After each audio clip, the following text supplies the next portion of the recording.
With big games like Grand Theft Auto 5, the time has never been better to get into PC 0 hours 04 gaming.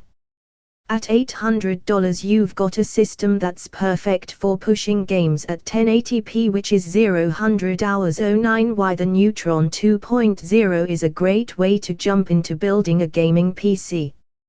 Kicking things 0 hours 14 off, we've got an Intel Core i5 to 4460. Core i5s have always been solid choices for gaming 0 hours 19 builds, and the 4460 is no exception. We've got a quad-core Haswell design clocked at 0 hours 24 up to 3.4 GHz. This is more than enough to keep up with basically any game out there. 0 hours 29 paired with our CPU is an EVGA GTX 960 graphics card. Based on NVIDIA's latest Maxwell 20 hours 35 architecture, the 960 is sporting 2 GB of GDDR5 memory, a boost clock north of 1300 0 hours 41 MHz, along with 3 full display ports, a 4 Kelvin ready HDMI 2.0 port and a DVI connector. 0 hours 48 with EVGA's ACX 2.0 cooler. You shouldn't have any issues keeping the 960 running at 0 hours 53, a solid clock speed.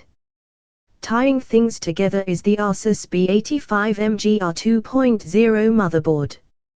Awesome 1 o'clock name aside, this is a solid board with support for up to a Core i7, 32 GB of memory 106, along with 8 USB ports and 6 SATA ports.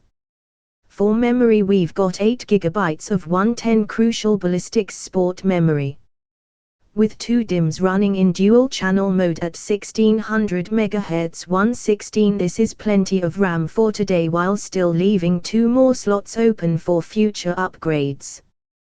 120 an SSD is one of the best upgrades you can do to your computer, so here we've got a 124 250 GB Crucial BX100.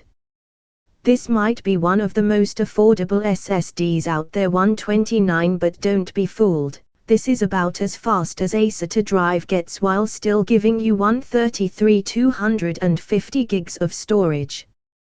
Paired with our SSD is a 1TB Western Digital Blue. Hard 139 drives can't match the speed of a good SSD, but they still make a lot of sense for storing 143 tons of files and games that you don't want on your main drive. For a power supply we've 147 got an EVGA 500 watt unit. This was my first time using this supply and I've got to say 152 I'm impressed. In addition to having tons of headroom for powering the Neutron, it has 156 an extra PCI lead and an 80+ rating.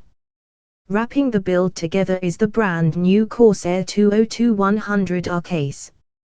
This is rocking a full-sized ATX layout with a big window, decent cable management, 207 options and a nice looking front fascia with dual USB 3.0 ports. Put everything together 213 and you've got the Neutron 2.0, but let's see how it performs. The big game I wanted 217 to try is Grand Theft Auto 5. This is an awesome PC port of an already awesome game, and here 223 the Neutron is able to handle it on high at 1080p at just over 60 frames per second. 233 next we've got Middle-earth, Shadow of Mordor, which is another game that's a good benchmark. 237 for a PC where we're getting 68 FPS on very high at 1080p.